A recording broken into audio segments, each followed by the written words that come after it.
Bora? Bom, gente, então nós vamos começar, né, as apresentações. Quem que vai apresentar primeiro? Eu vou começar apresentando. Tá, joia. Então eu vou Já vou. compartilhar aí com você. Bom, ok, você já é anfitriã do processo, agora você pode compartilhar a sua tela.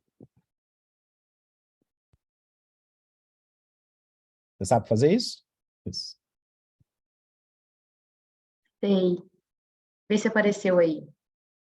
Ok, não está no modo apresentação, está no modo Sim, normal. vou colocar. Você tem que voltar no normal. Isso, ótimo. Oi? Não, tá tudo certo. Ok. Ótimo. Me ouvindo bem também? Aham. Ótimo. Então, vou começar. Bom, meu nome é Isabela Blanc Rodrigues, eu vou apresentar o tema de estenose aórtica e mitral. Começando pela estenose aórtica, coloquei aqui para a gente ver o que é uma válvula, né? Assim, as válvulas abertas e fechadas, sem estenose, então normal na parte de cima. A localização dela aqui no coração, entre ventrículo esquerdo e aorta. E embaixo a válvula estenosada, então com dificuldade aqui de abertura. Definição, então, a estenose, ela é uma não abertura total da válvula, com dificuldade de passagem de sangue. Aqui ao lado direito eu coloquei o coração e o sistema, né, o sistema vascular, para a gente ver. A gente vai falar, então, hoje de todo o lado esquerdo do coração em relação às válvulas, sendo que a válvula aórtica, ela divide, né, ventrículo esquerdo de artéria aorta. Então, a etiopatogenia da doença ela é principalmente degenerativa e a degeneração é causada pela calcificação. Hoje a gente não sabe ainda muito bem o mecanismo, mas alguns estudos mostram que seria como uma, como é que fala? Esqueci o nome. Enfim, vou passar, daqui a pouco vem. Essa calcificação, né, essa estenose, ela é considerada como pura, então ela não tem retração ou fusão das comissuras, diferente do que a gente vai ver na doença reumática, que também afeta essa válvula, mas afeta muito mais a mitral do que a aórtica. O mecanismo dela é parecido com a placa aterosclerótica, eu lembrei. Então, da calcificação, né? A gente tem uma lesão que vai gerar aí um acúmulo de macrófagos no local, que vão gerar pode ter, né, depósito de sais de colesterol e de cálcio, e aí causando, então, a calcificação dessa válvula. Algumas pessoas, 1 a 2% das pessoas nascem com essa válvula, ao invés de ser tricúspide e bicúspide. Isso causa um fluxo turbulento, induz espessamento e a calcificação antecipada da válvula. E também pode ser, né, a doença reumática, de 30% a 50% das valvopatias reumáticas são aórticas, o restante é mitral, que causa dano direto, a gente vai ver melhor ali na frente na válvula mitral. Como fisiopatologia, então, da doença, né? A gente tem a redução da área valvar, o aumento da pressão em ventrículo esquerdo, porque ele precisa fazer mais força para conseguir ejetar esse sangue para a aorta. Isso gera uma hipertrofia, a princípio, uma hipertrofia concêntrica do ventrículo esquerdo para manter o débito cardíaco. Isso faz com que tenha um aumento da pressão diastólica final e o aumento do tempo de ejeção sistólico. E aí, as valvopatias, quando a válvula tem uma diminuição de até 1,5 centímetros quadrados, a pressão no ventrículo esquerdo e na aorta não ficam muito afetados, muito aumentados, mas a partir de uma diminuição maior do que essa, de 1,5 centímetros quadrados, a gente já tem aí uma pressão bem elevada. O ventrículo esquerdo, então, ele se torna hipertrófico, né? Tem a disfunção diastólica, e essa disfunção diastólica ela vai causar uma dificuldade grande de irrigação do próprio coração, porque é na diástole que as artérias do coração, não são carotídeas, eu esqueci de novo, estou nervosa, mas daqui a pouco volta, as coronárias, lembrei. Então, é na diástole que as coronárias se enchem e irrigam o coração. Então, a gente vai ter alguns sintomas associados a essa disfunção, que a gente vai ver daqui para frente. E a irrigação, e esse ventrículo, esse átrio, desculpa, aumenta o tempo de digestão sistólica, deixa eu lembrar onde eu estava, tá. E a irrigação, perdão, voltando. O átrio pode ficar também hipertrófico e levar, com o passar do tempo, ter uma disfunção que pode levar à fibrilação atrial. Alguns sinais e sintomas que esses pacientes podem ter: angina, por causa dessa disfunção diastólica, síncope, dispneia, e aí a dispneia, ela pode ser de leve, ela pode ir aumentando ao longo do tempo, né? Então, a princípio, uma dispneia que evolui uma ortopneia, uma dispneia paroxística noturna e um edema em membros inferiores por causa dessa pressão elevada na artéria aorta. No exame físico, a gente vai ter a ausculta, o sopro sistólico em focos de base, que irradia para as carótidas. O pulso, numa doença já mais descompensada, vai ser parvos e tardos, então vai ser um pulso fraco e tardio, né?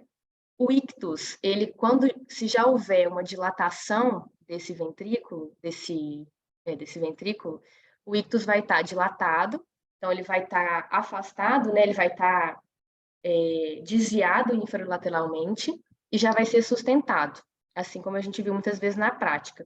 E se esse paciente estiver apresentando dor torácica no momento, ele vai estar com essa face antálgica, né? De dor mesmo.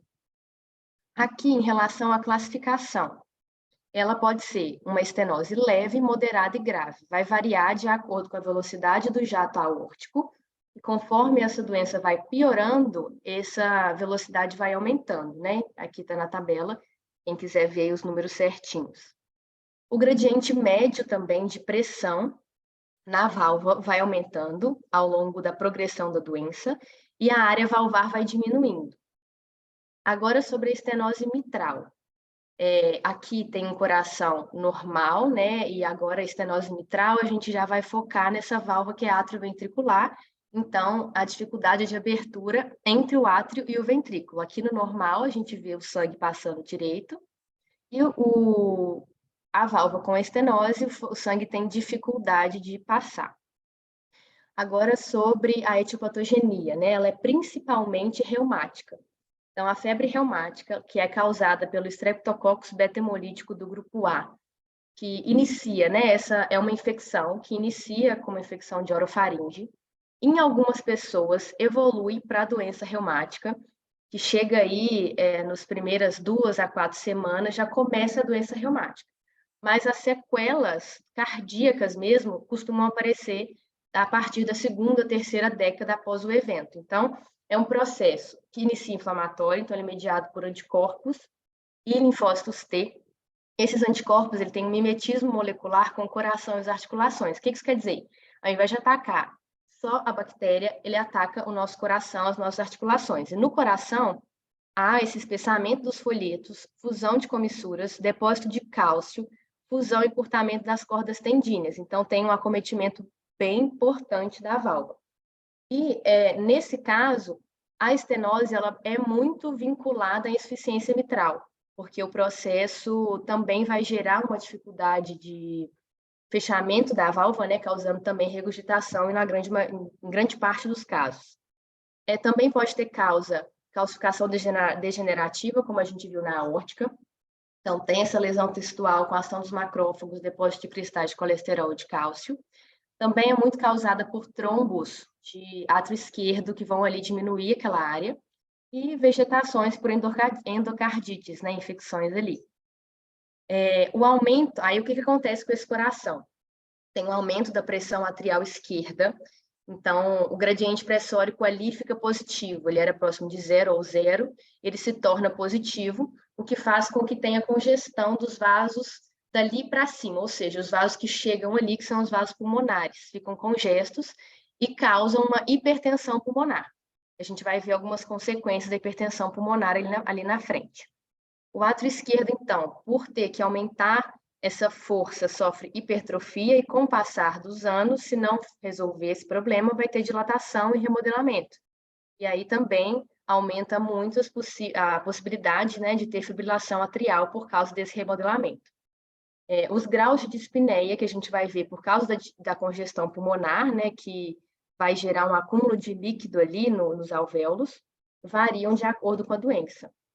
Como sinais e sintomas, a gente tem principalmente dispneia aos esforços, que inicialmente ela vem aos grandes esforços e ela evolui para os médios, depois aos baixos e ela vem em repouso e dormindo, né?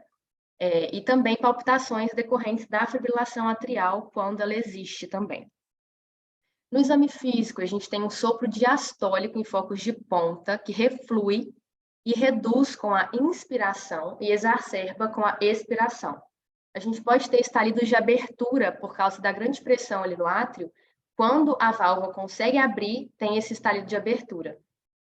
A hipertensão pulmonar, então, que a gente conversou, ela pode, como o pulmão está com uma pressão muito elevada, a chegada do sangue nele também é dificultada. Então, o ventrículo direito, a parte direita do coração também se torna congesta, e aí pode gerar turgência jugular, hepatomegalia, ascite, edema periférico, e o componente pulmonar da segunda bulha se torna hiperfonético por causa desses aumentos de pressão também. Aqui, o ictus não costuma ser desviado, porque a hipertrofia, né, e a dilatação, ela é do átrio e não do ventrículo. Ele vai se tornar dilatado se a gente tiver uma associação entre estenoses, então, se a gente tiver uma estenose aórtica também, mitral, ou se a gente tiver insuficiências ali também, que vão fazer com que esse ventrículo seja aumentado. Agora, a classificação dessa estenose é um pouco diferente da aórtica, ela também é classificada como leve, moderada e grave, e também piora com a diminuição dessa área da válvula, né? Quanto menos ela se abre, pior ela fica. Mas aí a gente vai ter outros fatores também. Então, o gradiente médio, que é o gradiente de pressão da válvula, quanto maior, mais grave é.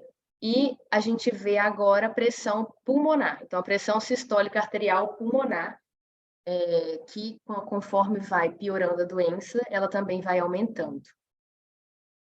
É isso.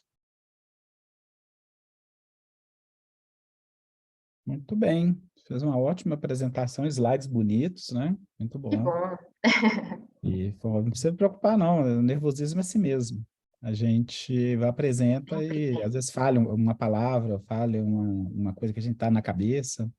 Mas foi muito bom. Você deu um recado bem dentro daquilo que a gente gostaria mesmo, né? E utilizou uma literatura diferente para poder falar, o que sempre enriquece aí as apresentações. Então, tá de parabéns. Obrigada. Pode tirar a tela de Parar, apresentação. né, de Quem que vai apresentar. apresentar agora? Agora sou eu, Gilmar Bruna. Isso. Você pode passar, Isabela, direto para a Bruna aí. Você sabe como que transfere?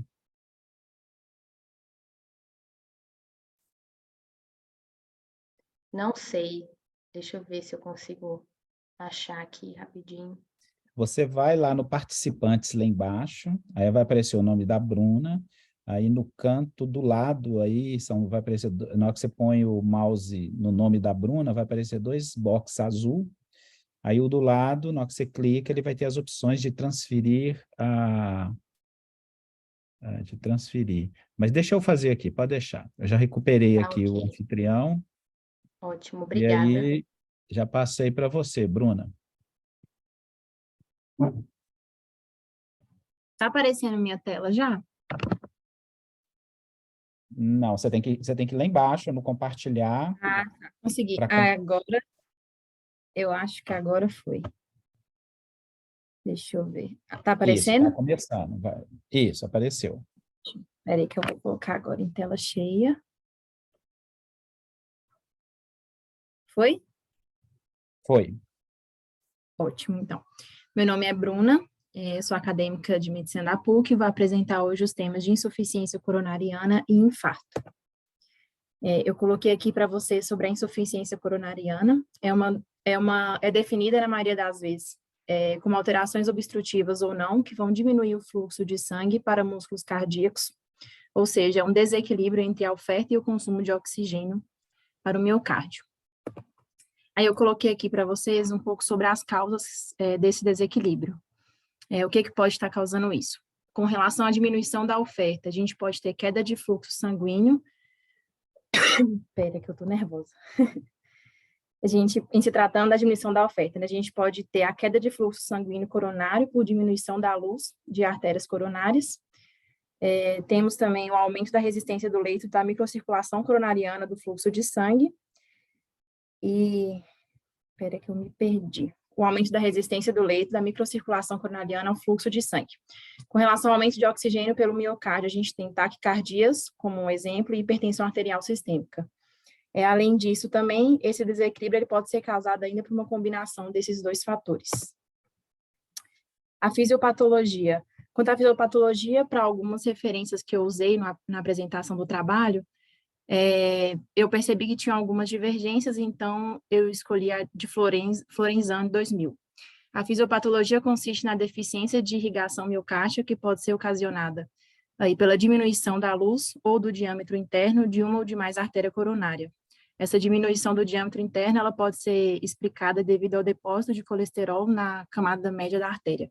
Aí aqui eu coloquei uma fotinha para a gente poder ver a deposição do colesterol.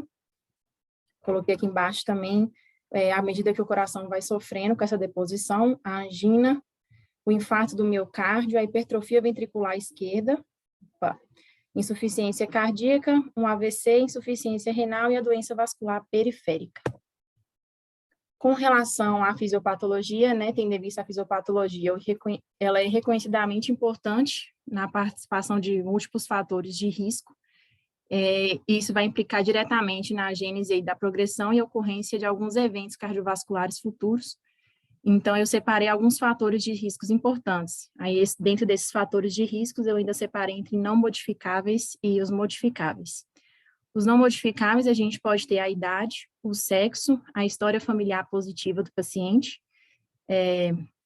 Entre os modificáveis, nós vamos ter a hipertensão arterial, a dislipidemia, temos também a diabetes, aí, o tabagismo, sedentarismo e a obesidade, sendo a hipertensão arterial um dos principais fatores, né, de risco para a doença coronariana em ambos os sexos. Deixa eu passar aqui. Me deu aqui mesmo. Como dito aí sobre a fisiopatologia, o impacto dos fatores de risco, a gente consegue pontuar que a atividade física ela é importante regulador dentro dos fatores modificáveis, porque dentre os inúmeros benefícios, ela vai atuar no metabolismo de lipoproteína, que vai acabar reduzindo, elevando a concentração sanguínea de HDL e reduzindo esse impacto do colesterol. Com relação à classificação das formas evolutivas da ICO, nós vamos ter aí a angina estável e a progressiva, nós vamos ter também a síndrome intermediária e o infarto agudo do miocárdio. Pera. Ai, meu Deus, eu tô nervosa demais. Eu vou pontuar um pouquinho agora sobre o infarto agudo do miocárdio, que é o outro tema que eu precisaria falar. No infarto, a gente vai ter os indivíduos onde determinada região miocárdica foi submetida a uma isquemia prolongada e constante. Então, suficiente para que pelo menos uma área vai chegar à necrose. Essas condições, elas podem ser atendidas por meio de uma elevação de marcadores cardíacos e também dentro que o paciente precisa ter pelo menos um dos seguintes sintomas da isquemia, alterações eletrocardiográficas indicativas de nova isquemia, desenvolvimento de ondas Q patológicas, evidências nas imagens de nova lesão do miocárdio ou nova alteração na concentração segmentada da parede e evidências da angiografia ou autópsia do trombo intracoronário. Ele precisa apresentar pelo menos um desses itens abaixo, fora os marcadores cardíacos. O infarto ele pode ser classificado ainda em 5 tipos com base na etiologia e nas circunstâncias. Então, a gente vai ter o tipo 1, que é o espontâneo causado por isquemia, devido a um evento coronário primário. Alguns exemplos que a gente pode citar seria a ruptura, a erosão, ou então a fissura na placa, além da dissecção da coronária. No tipo 2, a gente teria isquemia devido ao aumento da demanda de oxigênio, né, por exemplo, na hipertensão, ou diminuição do fornecimento. Seria, por exemplo, aí um espasmo, embolia arterial coronariana, arritmia ou até mesmo a hipotensão. No tipo 3, seria relacionado com a morte cardíaca inesperada, né, e súbita. No tipo 4A, seria associado com uma intervenção coronariana percutânea. No tipo 4B, associado com trombose do estente documentada. No tipo 5, associada com revascularização do miocárdio. Além dessas 5 classificações que eu coloquei aqui, a gente pode estar falando também sobre a extensão do infarto, né? Então, a gente teria o transmural, que ele vai envolver toda a espessura do miocárdio, do epicárdio ao endocárdio, e costumam ser caracterizadas por onda Q anormais no ECG. Nos não transmurais, que são, por exemplo, os subendocásticos, eles não atravessam a parede ventricular e provocam apenas alterações nos segmentos ST e na onda T. Normalmente, esses infartos subendocásticos, eles envolvem um terço intermédio do miocárdio, né? Então, é onde a tensão de parede ela é mais elevada e o fluxo sanguíneo miocárdico é mais vulnerável, e aí as alterações circulatórias.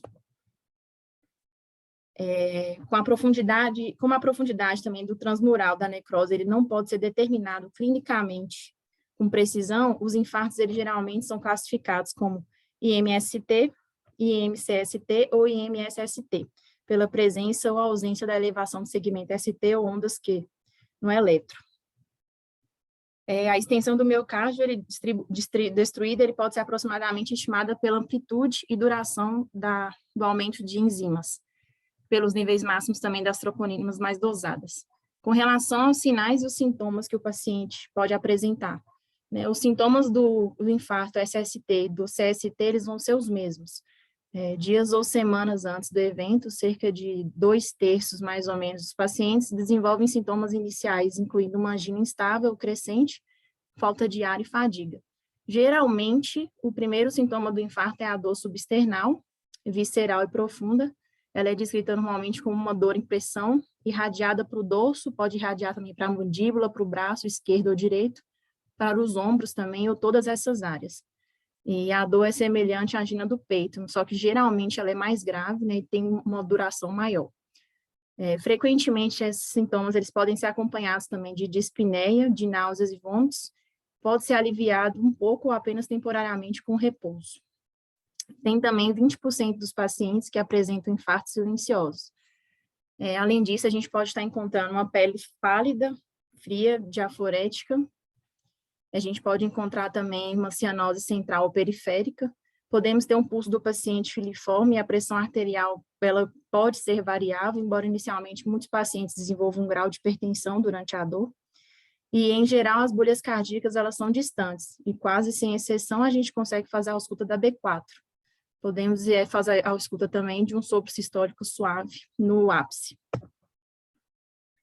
Com relação ao diagnóstico, a gente faz os ECGs periódicos, fazemos também os marcadores cardíacos periódicos, a angiografia coronária imediata para pacientes com IMSST ou complicações e a angiografia coronária tardia, 24 a 48 horas para pacientes com IMST sem complicações.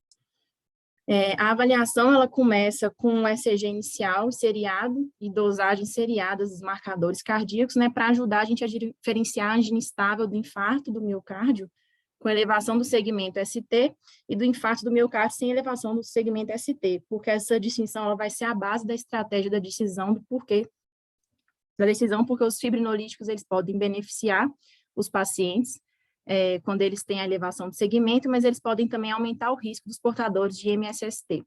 Além disso, também pode ser indicado cateterismo cardíaco urgente para os pacientes com IMST, mas geralmente não para os outros. Com relação aos tratamentos, nós temos aí cuidados pré-hospitalares, que seria o oxigênio, a aspirina, poderia ser também nitrato e encaminhamento para um centro médico apropriado. Os medicamentosos seriam os fármacos antiplaquetários, tem também os fármacos antianginosos, os anticoagulantes, na terapia de reperfusão, a gente teria os fibrinolíticos ou angiografia com intervenção coronária, percutânea, ou cirurgia de revascularização do miocárdio e reabilitação depois da alta hospitalar, tratamento médico da doença coronariana. Aqui eu coloquei para a gente um ECG para a gente poder estar avaliando. Tem um infarto agudo lateral do ventrículo esquerdo. Esse traçado aqui ele é obtido poucas horas após o início da doença. A gente vai ter aqui uma elevação hiperaguda no segmento ST nas derivações D1, AVL, V4 e V6, e com infradesnível recíproco em outras derivações. Aqui eu coloquei as referências e obrigada. Jesus. Pois é, mas apresentou bem. Vocês estão muito estressados, não sei por quê, ué. Muito É bom. que a gente vai ficando nervoso para apresentar assim, Gilmar. Hein? É um pouco de falta de costume de apresentar assim trabalho também. Eu acho que eu vou ficando um pouco nervosa. Não, a apresentação de vocês está ótima, né? Você, né, utilizou, deu o recado no tempo certo Eu foi tentei. bem, abordou tudo que a gente precisa saber aí do básico da doença coronariana. Então, de parabéns, tá? Bom, agora eu vou. Quem que vai Agora ser? sou eu. Quem apresentou agora foi Bruna. Aí, agora eu Isso. vou. Isso. Por que que eu não. Agora sou eu. Como é que eu faço para compartilhar? É quem? Eu quem? Ana Paula? Isso. Pronto, já é com você. Apareceu aí certinho? Vai aparecer, tá vindo.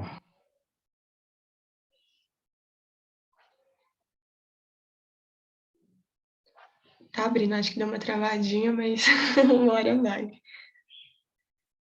Às vezes demora um pouquinho. Aí, apareceu. Apareceu? Eu acho que tá um pouquinho travado, que eu apertei para ficar de modo de tela cheia. Aí. Deixa eu tentar de novo.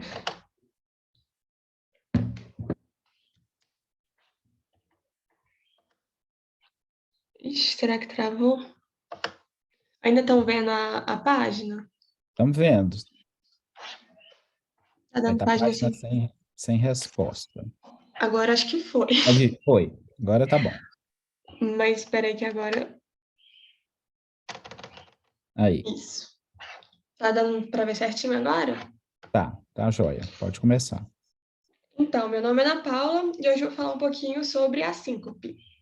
Bom, eu vou começar falando sobre o que é a síncope, né? A síncope, ela vai ser uma perda transitória da consciência, caracterizada como sendo de curta duração, com recuperação completa e espontânea, secundária à hipoperfusão cerebral e devido à redução da pressão arterial sistêmica.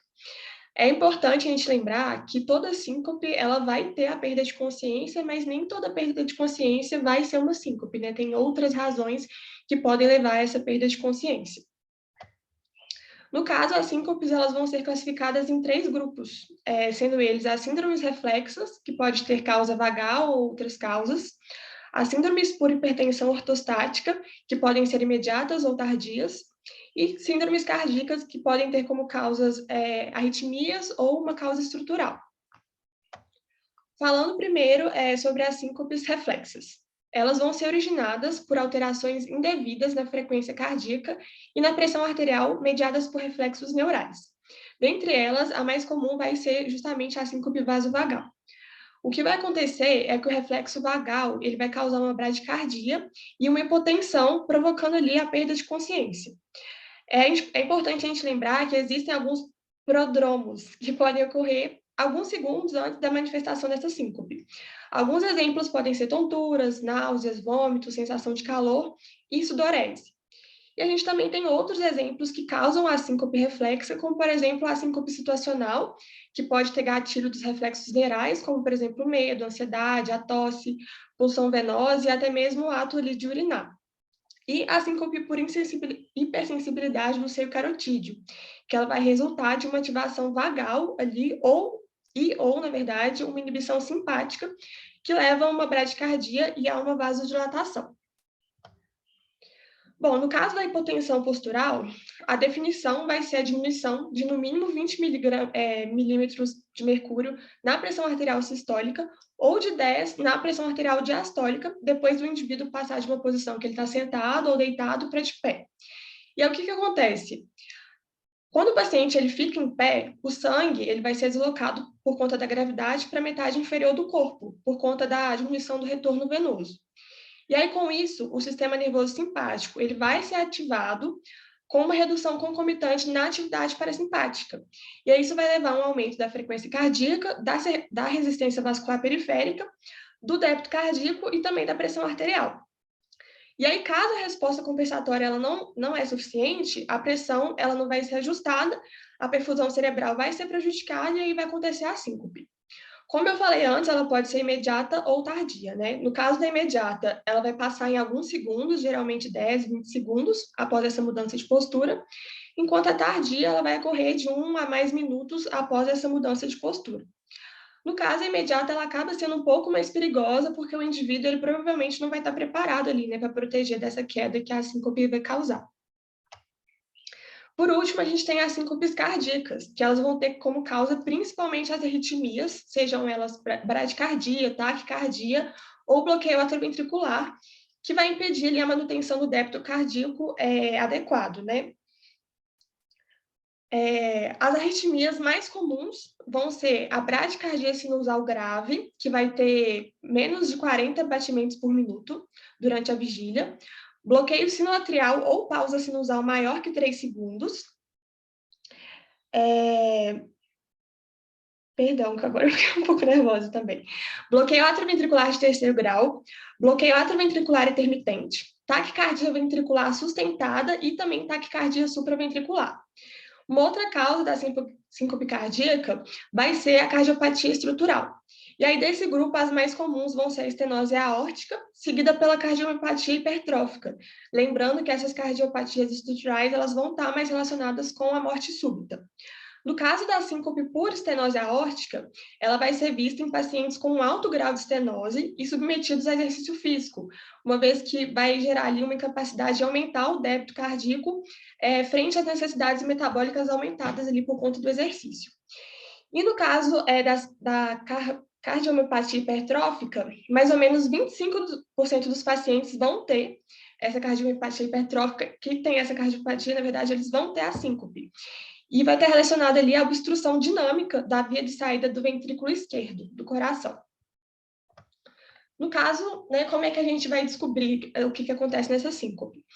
Uma adequada anamnese vai ser um dos fatores mais importantes para o diagnóstico correto da síncope. Algumas questões que devem ser consideradas: o número de síncopes, a idade do paciente, se a perda de consciência ela foi completa, se o início foi abrupto, a duração do episódio, a posição que o paciente estava, se houve sintomas associados, se houve uma recuperação total da consciência sem sequela, se teve algum fator desencadeante, se teve perda de tônus postural durante o episódio, se tem algum histórico familiar e também, né, história médica pregressa. No caso do exame físico, a pressão arterial e o pulso devem ser verificados em posição supina, sentada e posição ortostática, justamente para avaliar ali a possibilidade de hipotensão ortostática. O ritmo e a frequência cardíaca, eles também devem ser observados, assim como a presença de sopros cardíacos. Diferenças de pulso entre membros, saturação de oxigênio e frequência respiratória também devem ser avaliados. A ausculta pulmonar e o exame neurológico, eles devem ser considerados. O exame do pescoço também não pode ser esquecido. O toque retal, ele pode identificar algum paciente com hemorragia gastrointestinal. O exame da cavidade oral, ele pode revelar laceração na face lateral da língua, sugerindo alguma convulsão.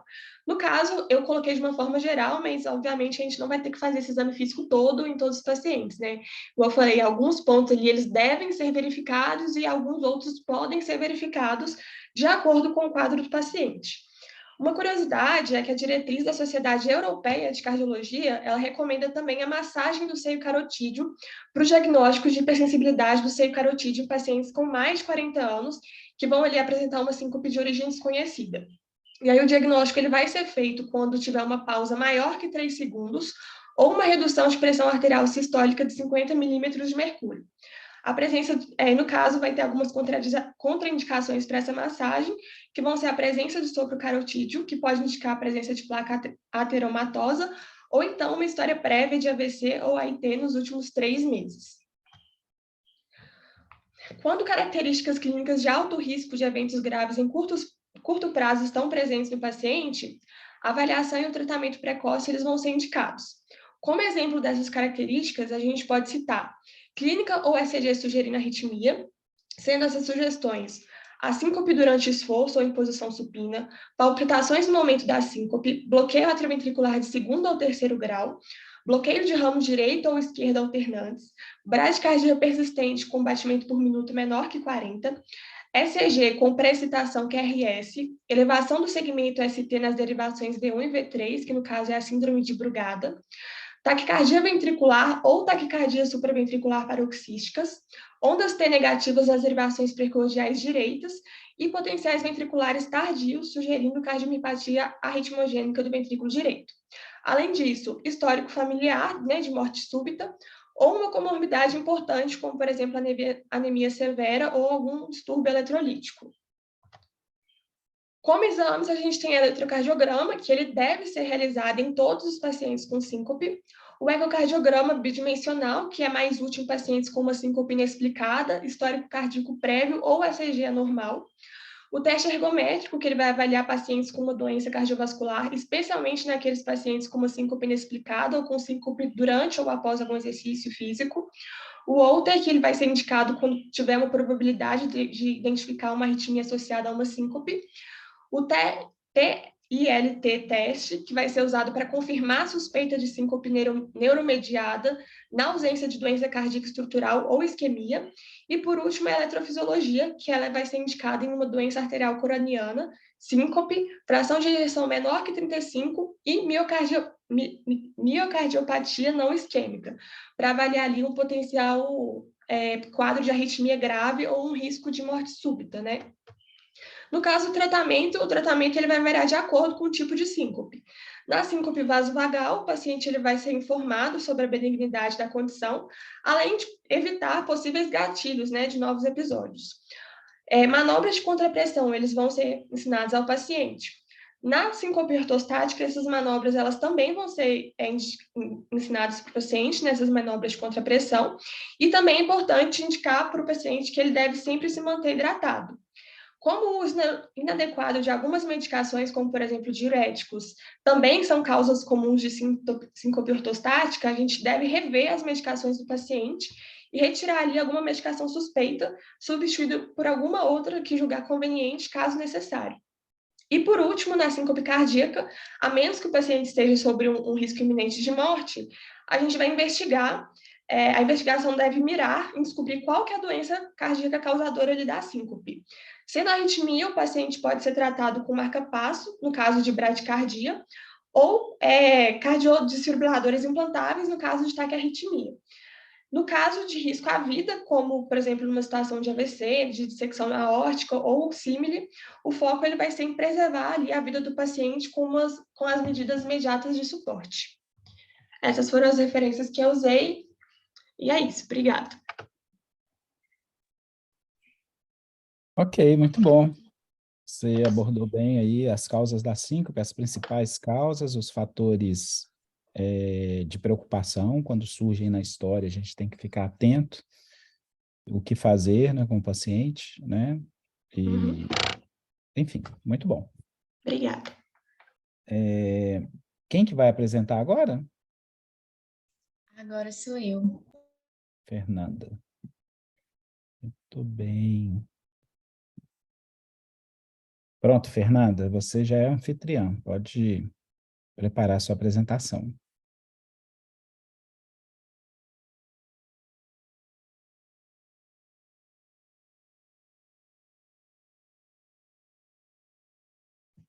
Vocês estão vendo? Sim. Vou começar então. Boa tarde, gente. Vou falar de insuficiência cardíaca congestiva. Começando pela definição, né? A ICC se caracteriza pela dificuldade encontrada pelo coração em bombear o sangue, ocasionando a diminuição do oxigênio transportado para os tecidos, o que gera cansaço, falta de ar, aumento dos batimentos cardíacos e acúmulo de fluido no pulmão, nas pernas e nos braços. É dita congestiva quando ocorre a insuficiência dos dois lados, né, ventricular direita e esquerda. A etiopatogenia, falando das causas da doença, grande parte disso é causado pelos maus hábitos adquiridos ao longo da vida, como o excesso das bebidas alcoólicas, tabagismo, obesidade acompanhado de sedentarismo, né? e algumas condições que alterem também o funcionamento do coração, como é o caso da doença arterial coronariana grave, a estenose valvar, a arritmia cardíaca, a disfunção diastólica, o infarto do miocárdio, valvulopatias, doença cardíaca congênita, cardiomiopatia, diabetes, hipertensão, infecções virais, problemas reumáticos e até a doença de Chagas também. Falando um pouco da fisiopatologia, quando tem comprometimento, né, em uma das funções do coração, principalmente a sistólica, né, e que no caso ocorre quando grande parte do sangue não consegue ser bombeado. E as diferentes doenças contribuem de formas distintas para o desenvolvimento da insuficiência cardíaca. E elas podem ter fração de ejeção preservada ou reduzida. Aí o desenho aqui mostra, né, quando tem comprometimento da função diastólica, por exemplo, as câmaras estão rígidas e grossas, então o coração não consegue encher de uma forma correta. Então, mas ele contrai normalmente, né? Então a fração de ejeção vai estar preservada. Então, se a gente for fazer um ecocardiograma, a gente consegue ver que a fração está igual, né, ou superior a 50%. No caso do comprometimento sistólico, as câmaras estão finas e esticadas, e aí o coração não consegue bombear de forma correta. Com isso, ele tem dificuldade de ejetar o sangue, então a fração de ejeção vai estar reduzida. E aí no eco a gente consegue perceber que a fração de ejeção vai estar menor ou igual a 40%. Falando um pouco aqui das manifestações clínicas, né, junto com o exame físico.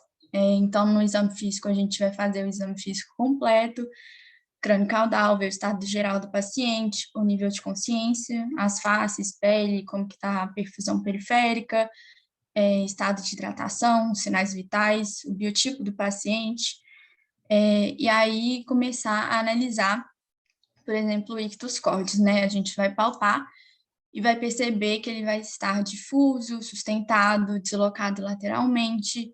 Na ausculta do coração, a gente consegue perceber uma terceira e quarta bulha audível, um sopro pansistólico de regurgitação mitral no ápice. Na ausculta pulmonar, a gente percebe estertores respiratórios, né, que são as crepitações basais precoces, que não desaparecem com a tosse. Na avaliação do paciente, a gente percebe um edema periférico, o edema abdominal, a ascite. Na palpação de abdômen, a gente consegue perceber um fígado palpável, consegue ver uma elevação visível, né, da pressão jugular, um reflexo hepatojugular. E eu coloquei aqui para a gente lembrar dos critérios de Framingham, né, que a gente vai ver, observar essas manifestações clínicas para ajudar no diagnóstico da insuficiência cardíaca. Aí está no ladinho aqui os critérios maiores e os critérios menores. E aí a gente vai ter o diagnóstico de insuficiência se a gente tiver a presença de 2 critérios maiores, ou um critério maior e 2 critérios menores.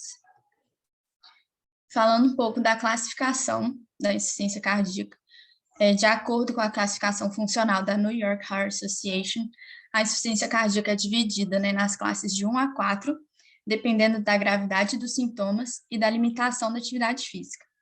Então, a classe funcional de número 1, por exemplo, o paciente tem a doença cardíaca, mas não tem limitações para atividades habituais, então ele se encontra assintomático.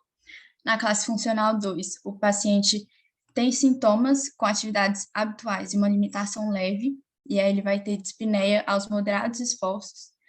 Na classe 3, o paciente tem sintomas com atividades menos intensas do que as habituais e uma limitação já importante, e aí ele vai apresentar dispneia aos pequenos esforços. E a classe 4, o paciente tem sintomas com qualquer atividade e também ao repouso, e aí ele vai ter dispneia em repouso. Coloquei aqui como curiosidade também os exames complementares e o tratamento. Aí, como exame, a gente pode fazer o BNP, que é um marcador bioquímico para a gente fazer a triagem diagnóstica, a avaliação do tratamento e o prognóstico de pacientes com insuficiência cardíaca congestiva, a radiografia de tórax, né, que a gente consegue ver esse coração está aumentado, por exemplo, o ecocardiograma, que uma das funções a gente vê, por exemplo, a fração de ejeção. E sobre tratamento, a gente não tem nenhum tratamento definitivo específico para a insuficiência cardíaca, mas aí a gente tem alguns tratamentos em que o objetivo é controlar os sinais e os sintomas e reduzir a mortalidade. E aí algum dos medicamentos, né, que a gente pode usar são inibidores da enzima conversora da angiotensina, que são os IECAs, os beta-bloqueadores, antagonistas da aldosterona e diuréticos para ajudar com o edema, por exemplo. Essas são as minhas referências. Obrigada, gente. Muito bom, excelente, né? Fez a revisão completa aí. Aliás, os slides de vocês estão ótimos, parabéns para todos. Obrigada, Gilmar. Quem agora? Acho que sou eu.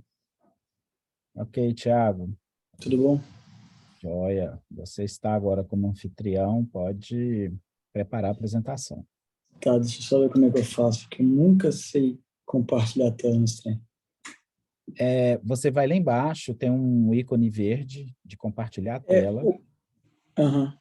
É que eu acho que eu estou abrindo pelo tablet, então é um pouco diferente. No tablet ele tem o ícone também, lá embaixo. Onde é que tem ativar mudo, iniciar vídeo, participantes, aí ele tem a tela também. Deixa eu ver. Screen. Tá dando? Né? Isso. Deu? Deu, mas aí você tem que mudar para a tela do... Você tem que colocar aí. Dá para ouvir e ver? Ótimo, perfeito. Agora é o modo apresentação. Uhum. Tá todo mundo vendo? Ouvindo? Todo mundo vendo, pode começar. Deixa eu ver se eu consigo ligar o laser aqui. Opa.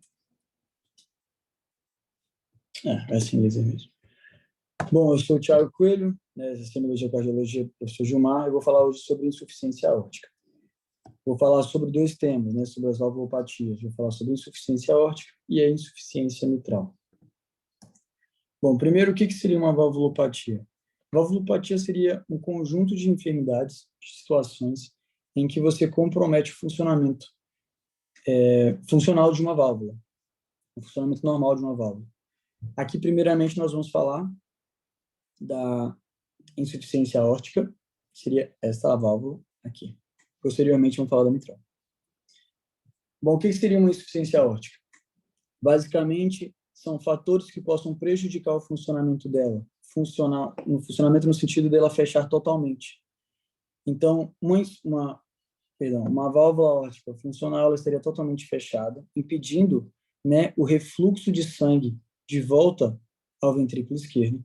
E aqui seria uma válvula aórtica defeituosa, mostrando que existe um espaço entre as cúspides e permitindo, assim, o refluxo desse sangue de volta à cavidade cardíaca. Bom, o que pode causar esse problema na válvula? Uma série de fatores. Primeiro, nós podemos ter uma dilatação idiopática da aorta. A gente pode ter uma válvula aórtica bicúspide, né? Como vocês podem ver nessa imagem, ela é formada por 3 cúspides, mas existem patologias, né, congênitas em que a pessoa nasce com somente uma cúspide embaixo e uma união dessas 2 cúspides da parte superior. Isso faz com que o funcionamento e o mecanismo de fechamento dela seja ineficaz e permite, né, a passagem de sangue de volta. Podemos ter também uma calcificação da válvula aórtica. Isso impede a sua movimentação normal, sua livre movimentação, e faz com que ela não consiga exercer esse fechamento. Uma doença reumática, a hipertensão da artéria arterial sistêmica, né? Isso faz com que essa pressão exercida sobre a válvula seja excedida e assim ela não consegue manter a sua conformidade. E a síndrome de Marfan. O que seria a síndrome de Marfan? É uma síndrome rara, só que ataca o colágeno do corpo. Então, as estruturas formadas por colágeno sofrem deformidades. E uma dessas estruturas pode ser a válvula aórtica. Falando sobre a fisiopatologia. A fisiopatologia seria o retorno venoso ao ventrículo esquerdo durante a diástole. Então, para fazer uma explicação um pouco melhor, a válvula aórtica ela impede que, assim que acontece a sístole do ventrículo esquerdo, passa o sangue em direção à aorta, ela impede esse retorno do sangue da aorta sentido ventrículo esquerdo. Então, Com a patologia dessa válvula, você ocorre o retorno do sangue ao ventrículo esquerdo. Você também ocorre uma redução da pressão sistólica. Acontece também aumento da pressão de pulso e aumento do volume diastólico final, já que todo o conteúdo do ventrículo esquerdo está indo, mas uma parte está voltando. Então, você tem esse aumento do volume diastólico final.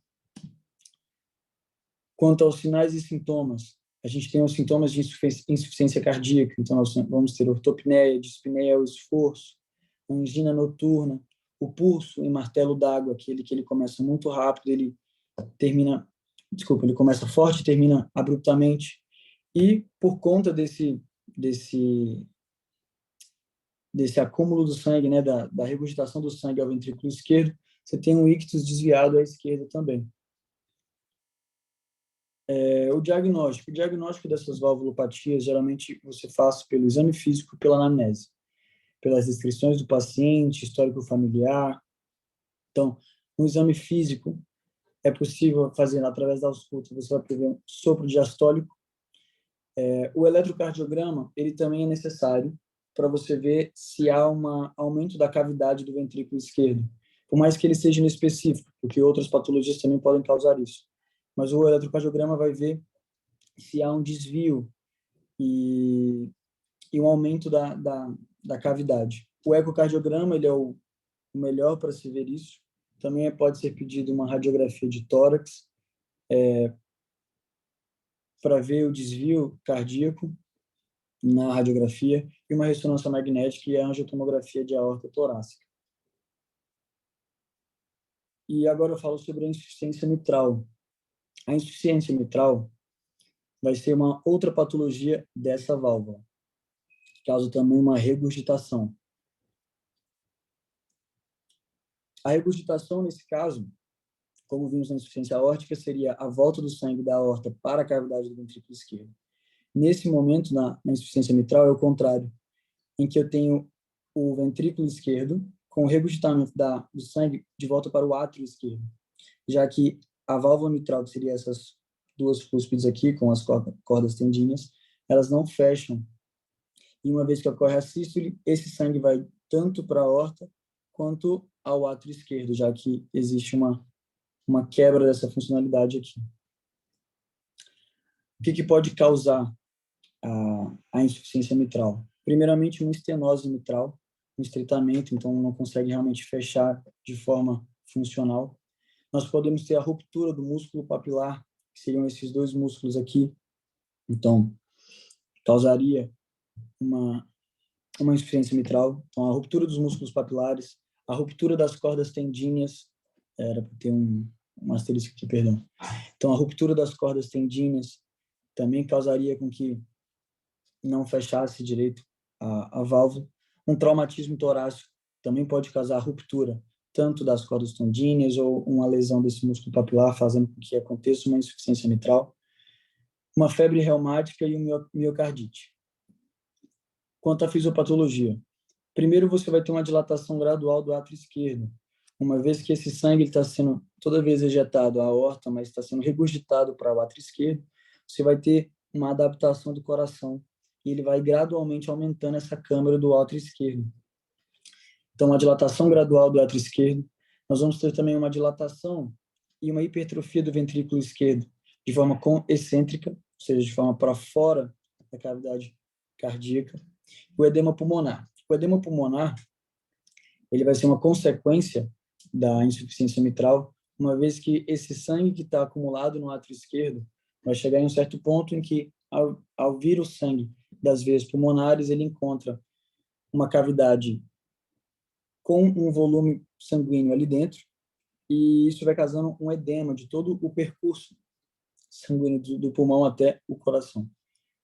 E um choque cardiogênico. Os sinais e sintomas, falta de ar também, uma dispneia, mas principalmente à noite. Principalmente à noite, quando o paciente está deitado. Esse cansaço persistente, a tosse ao deitar, principalmente causada pelo edema de pulmão, palpitações e os edemas em membros inferiores, porque você há uma congestão generalizada de sanguínea pelo sistema circulatório. O diagnóstico, novamente, ele é feito pela anamnese, uma anamnese bem feita e um exame físico, mas nesse caso a gente utiliza a ecocardiografia, principalmente com o Doppler, para você conseguir ver a imagem do fluxo, né, o refluxo sanguíneo, que pode ser feito tanto bidimensional ou em 3D. O eletrocardiograma, que também, outra vez, pelas referências que eu busquei, mostrava inespecífico, mas era solicitado. E uma radiografia de tórax. Nesse caso, a radiografia de tórax não é nem para ver a estrutura cardíaca em si, é mais para avaliação da cavidade pulmonar, do pulmão, pelo edema de pulmão. Lá na insuficiência aórtica, a radiografia de tórax era mais para ver o aumento do coração, a estrutura cardíaca em si. Essas foram as referências. É isso. Muito bem. As lesões regurgitantes, elas são complicadas, né? Principalmente a definição cirúrgica delas nos pacientes mais graves, com disfunção ventricular, porque é muito difícil você definir se o paciente vai realmente recuperar ou não, né? Então, foi boa a apresentação, tá ótimo aí. Quem que está faltando agora? Acho que falta uma pessoa ainda, né? Ou todos já apresentaram? Falta eu. Entrei aqui a partir das 4. Eu quem? Beatriz? Eu, Beatriz. Tá bom. Então, eu vou aqui te tornar anfitriã para você apresentar. Ok. Vocês estão me ouvindo bem? Sim, estamos ouvindo.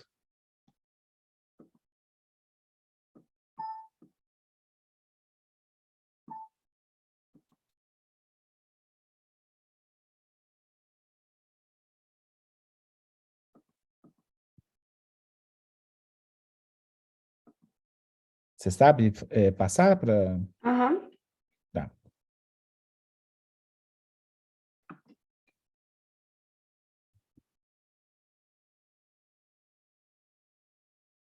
Espera um minutinho. Tá com você, então.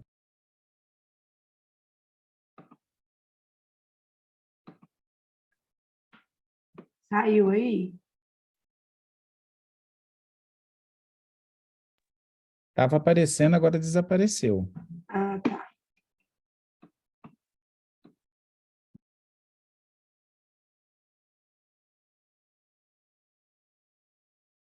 Tá carregando aqui, viu? Ok, sem problema.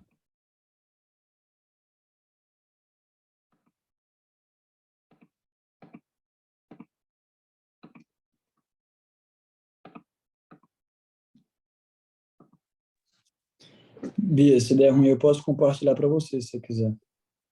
Ah, mas eu acho que deu, porque tá só carregando. Tinha dado da outra vez? Não, agora para nós não aparece, não. Estava aparecendo. Você entrou no compartilhar a tela pelo Zoom, que tem um ícone que é de compartilhar a tela, share screen.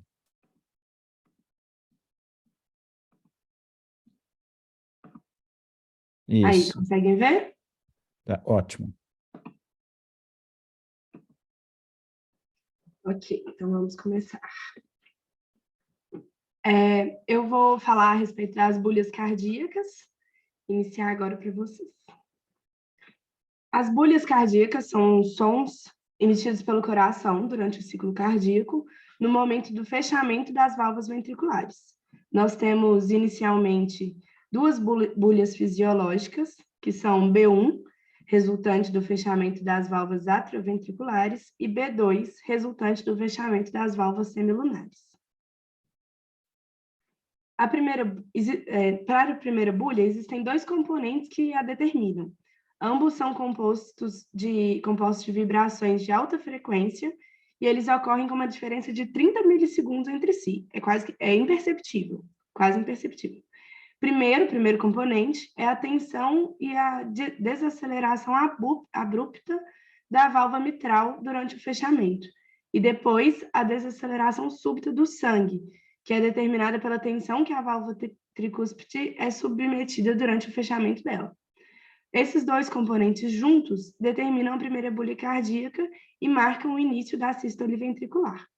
Existem também outros 2 componentes que participam da origem de B1, mas eles só são observados em fonocardiografia, sendo que um precede o fechamento da válvula mitral e outro é posterior ao fechamento da tricúspide. A diferenciação dos componentes da primeira bulha é quase que imperceptível à beira do leito. Então, normalmente, a gente ausculta um som prolongado, e didaticamente ele é representado como TUM, quando a gente estuda as bulhas cardíacas. A segunda bulha, por sua vez, marca o início da diástole ventricular. Ela também é determinada por 2 componentes, e esses participam do fechamento das válvulas semilunares. Na maioria dos indivíduos, a gente ausculta só um som prolongado que marca o fechamento das duas. Em outros casos, que são mais raros, a gente consegue perceber o fechamento mais precoce da válvula aórtica em relação ao pulmonar, e isso associado a uma sequência de eventos fisiológicos na inspiração, permite a ausculta dos componentes de forma separada na B2. Eu achei essa imagem de relação entre o eletrocardiograma e as bulhas cardíacas, eu achei bacana colocar aqui porque mostra exatamente B1 no início da sístole ventricular e B2 no início da diástole ventricular. Aí, quando a gente repara nas ondas do eletro junto com a marcação das bulhas cardíacas. Aqui eu apresentei algumas alterações que acontecem na variação de intensidade de B1, e na hiperfonese, na hipofonese, e algumas patologias que podem apresentar essas alterações, e alguns mecanismos anatômicos também, de cada paciente, de forma individual. E aqui em B2. Dá para a gente ver que algumas situações são apresentadas nos 2 casos, né? A identificação de B1 e de B2 é essencial, é primordial no processo auscultatório, considerando que elas marcam, igual eu falei anteriormente, o início da sístole ventricular e da diástole ventricular. A partir disso, todos os achados que são apresentados na ausculta podem ser identificados em cada momento do ciclo cardíaco. Então, igual quando fazíamos na semiologia no hospital mesmo, a identificação de B1 e a identificação de B2, e posteriormente a identificação de cada sopro, cada insuficiência. Então, a partir disso, é essencial que esse seja o primeiro passo da sequência. Nós sabemos que B1 é mais audível no foco mitral e B2 é mais audível nos focos da base. E na ausculta é importante que exista uma sequência lógica e sistematizada, de forma que o paciente esteja confortável e que seja realizado o exame em um ambiente silencioso. Mas isso nem sempre é possível. Nós precisamos avaliar principalmente os pontos que estão apresentados na imagem. Inicialmente, começando pelo foco aórtico, que está entre o segundo espaço intercostal do lado direito, o foco pulmonar no segundo espaço intercostal esquerdo, o aórtico acessório, que está logo abaixo do pulmonar, o foco tricúspide no quarto espaço intercostal esquerdo, junto ao externo, e o foco mitral no ápice, que é onde a gente encontra o ictus. Além de B1 e de B2, nós temos os ruídos adicionais, que são a terceira bulha e a quarta bulha. A terceira e a quarta bulha podem ser identificadas tanto como sons fisiológicos, na menor parte dos casos, porque normalmente auscultamos só B1 e B2, ou como sons patológicos. A terceira bulha é um som de baixa frequência, que acontece concomitante ao enchimento ventricular rápido, e a ausculta dessa bulha marca um possível prognóstico de disfunção sistólica do ventrículo esquerdo, entre algumas outras patologias cardíacas que podem ser identificadas quando é possível auscultá-la. A quarta bulha, assim como a terceira, também é um som transitório de baixa frequência e acontece na fase de contração atrial, e isso determina que ela é um som pré-sistólico. A ausculta da quarta bulha pode marcar uma redução da complacência dos ventrículos, o que mostra durante o exame que é necessário que o ventrículo faça um aumento de força de contração para que ele consiga preencher a cavidade. Ela pode ser observada em hipertensão arterial, tanto sistêmica quanto pulmonar, pode ser apresentada em estenose aórtica, na miocardiopatia hipertrófica e na doença isquêmica do coração. Essas foram as referências que eu usei, e se tiverem mais alguma dúvida, fiquem à vontade. Não, muito bem. Falar de bolhas é mais complicado, né? Porque não tem muita imagem, não tem muita coisa, mas o mais importante você falou aí, que é sobre a segunda bolha. Isso aí é muito importante. E nós vimos exemplos, né? Vimos um AB4, então, realmente, são pontos bem importantes aí. Bom, obrigado aí pela apresentação de todos, acho que foi muito bom. Obrigada.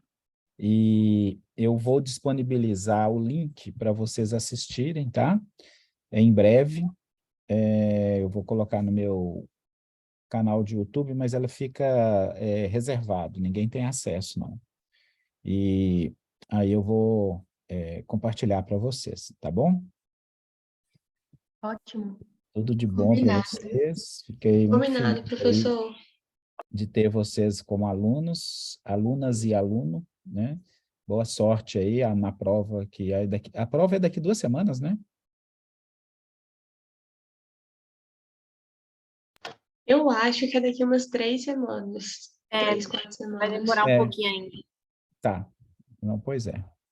Então, tudo de bom para vocês, né? Boa sorte na prova, estudem bastante e desejo um sucesso aí no curso para todos, tá bom? Obrigada, Obrigada, Gilmar. Gilmar. Foi um Obrigada, prazer. Gilmar. Muito obrigada, Tchau, tchau. Gilmar.